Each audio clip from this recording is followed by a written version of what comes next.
Price the Lord, ஹல்லேலூயா. கிறிஸ்துவுக்குள் பிரியமானவர்களே, இந்த அருமையான காலை வேளையிலும் தேவ சமூகத்துக்கு வந்த உங்கள் ஒவ்வொருவரையும் இயேசுவின் இணையற்ற நாமத்தினாலே அன்பின் வாழ்த்துக்கள். இந்த நாளிலும் ஏசாயா 26 அதிகாரம் 4 அடியேன் வாசிக்கிறேன்.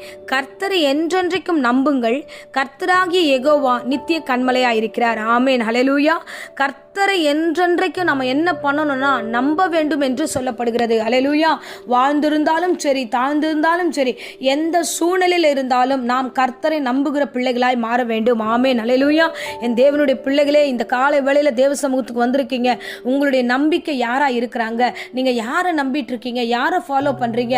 யார் மேல எல்லா பாரத்தையும் இறக்கி வச்சுட்டு நிம்மதியா இருக்கிறோம் நீங்க நினைக்கிறீங்க? இல்ல, நீங்கள் தேவாதி தேவனாகிய கர்த்தரை நம்புங்க.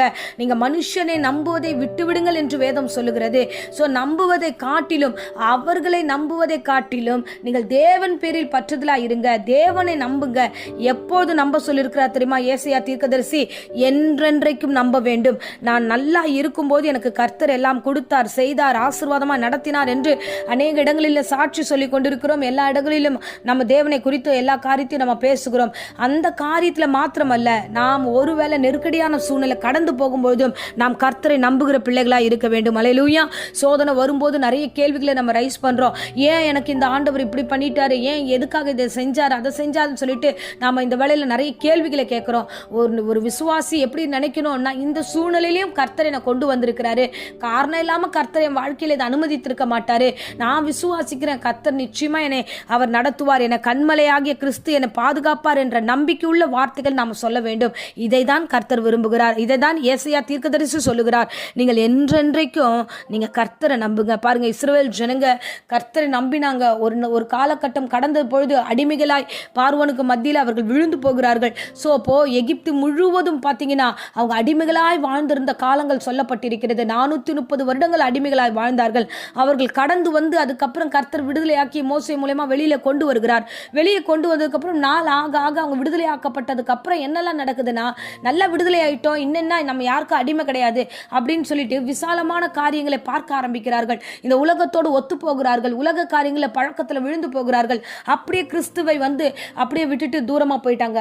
எலியா காலகட்டம் வரும்பொழுது எலியா நின்று எல்லோருக்கும் மத்தியில் சொல்ற கர்த்தரே தெய்வம் என்று அவர் வந்து அந்த இடத்துல முழக்கமிட்டார். எல்லா ஜனங்களுக்கு முன்பதாக அவர் சொன்ன வார்த்தை, கர்த்தரை நீங்க தெய்வமா வச்சிருந்தீங்கன்னா கர்த்தரை பின்பற்றுங்க, பாகால் தெய்வமான பாகாலை பின்பற்றுங்கன்னு சொல்லிட்டு உரத்த சத்தமாய் ஜனங்களுக்கு முன்பதாக எலியா தீர்க்கதரிசி இந்த வேளையில் அவர் சொல்லுகிறார். ஆமென், ஹல்லேலூயா. அருமையான பிள்ளைகளே, அடியேனும் இந்த காலை வேளையில் அப்படித்தான் சொல்லுகிறேன். இரண்டு நினைவுகளா குந்தி குந்தி நடக்காதீங்க.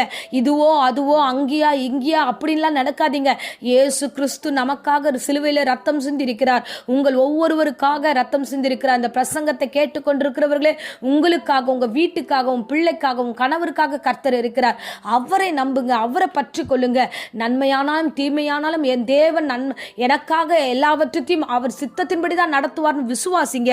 என் தேவன் பெரிய காரியங்களை செய்வார். ஹல்லேலூயா, ஹல்லேலூயா. கர்த்தர் நல்லவர், கர்த்தர் நல்லவர். சோர்ந்து போகாதீங்க. என் தேவனை நம்பும் பொழுது அவர் எப்படிப்பட்டவராக இருக்கிறார்னா, நித்திய கண்மலையா இருக்கிறார். அப்படின்னா நமக்கு ஒரு பாதுகாப்பான ஒரு மலை, பாதுகாப்பான ஆசீர்வாதமானவர் அப்படின்னு சொல்லலாம். ஆனா வசனம் சொல்லுகிறது, ஏசாயா சொல்லுகிறார், நித்திய கண்மலையா இருக்கிறேன் என்று கர்த்தர் சொல்லுகிறார். நித்திய கண்மலைனா என்னன்னா, என் தேவன் தொடர்ச்சியாக நம்முடைய வாழ்நாளெல்லாம் அவர் நம்மோடு இருப்பார். இம்மையில மட்டும் அல்ல, மறுமைக்கும் அவர்தான் நம் தேவனாய் நம்மை நடத்துவார். ஆமென், ஹல்லேலூயா. இட்டர்னல் லைஃப் தர அவர் காத்திருக்கிறார். நாம நித்திய கண்மலை சார்ந்து கொள்வோம். ஆமென், ஹல்லேலூயா. கண்மலையான கிறிஸ்து நமக்காக இருக்கிறார். நமக்காக யாவும் செய்ய அவர் வல்லவராய் இருக்கிறார். உங்கள் ஒவ்வொருவருக்காகவும் அவர் செய்ய, எல்லா காரியத்தையும் செய்ய அவர் வல்லவராய் இருக்கிறார். அவர் செய்து முடிப்பார். ஆமென். அவர் எப்படி செய்வார்னு அடுத்த வசனம் சொல்லுகிறது, அவர் உயரத்தில் வாசமாய் இருக்கிறவர்களை தாழ தள்ளுகிறவருமாய் இருக்கிறார். சோ உயர்ந்த இடத்தின் காரியங்களை கீழே இறக்குகிறார், கீழே இருக்கிற காரியத்தை மேலே உயர்த்துகிறார். அவர்தான் எல்லாவற்றையும் மாற்றி அமைக்கிற தெய்வமாய் இருக்கிறார். ஆமென், ஹல்லேலூயா. அருமையானவர்களே, கர்த்தர் பார்வைக்கு எல்லாம் வெளியரங்கமாக இருக்கிறது. உங்களை குறித்து அவர் நன்கு அறிந்திருக்கிறார். நீங்கள் ரெண்டு நினைவுகளாய் சுற்றி திரியாதபடிக்கு கர்த்தரே தேவன், கர்த்தர் என்னோடு இருக்கிறார், அவர் என்றென்றைக்கும் நான் நம்புகிறேன், அவர் எனக்கு கண்மலையாய் இருந்து என்னையும் என் வாழ்க்கையும் ஆசீர்வதித்து நடத்துவார் என்று விசுவாசி. உங்கள் விசுவாசத்தின்படி உங்கள் வாழ்க்கை வாழ்ந்திருக்கும். ஆமென், ஹல்லேலூயா. உங்கள் விசுவாசம் பெரிதாய் காணப்படும். அப்பொழுது கர்த்தர் பெரிய பெரிய காரியங்களை கர்த்தர் தாமே உங்களுக்கு செய்தருளுவார். ஆமென், ஹல்லேலூயா. அருமையானவர்களே, இன்றைய வேத வசனத்தை கையில் வைத்துக் கொள்ளுங்க. தேவனை உம்மை நம்பிட்டு இன்னைக்கு மார்னிங்லேருந்து எல்லா வேலைகளும் செய்ய ஆரம்பி. நான் கர்த்தாவை நம்புகிறேன், அவர் எனக்கு எல்லாத்தையும் செய்வார் என்று நம்பி கடந்து போங்க. அவரை சார்ந்து கொள்ளுங்க, அற்புதங்களை காண செய்வார். ஆமென். இப்பொழுதும் அடியேன் உங்களுக்காக ஜெபிக்கிறேன். அன்பு ரட்சகா, இந்த அருமையான தருணத்துக்காய் ஸ்தோத்திரம்.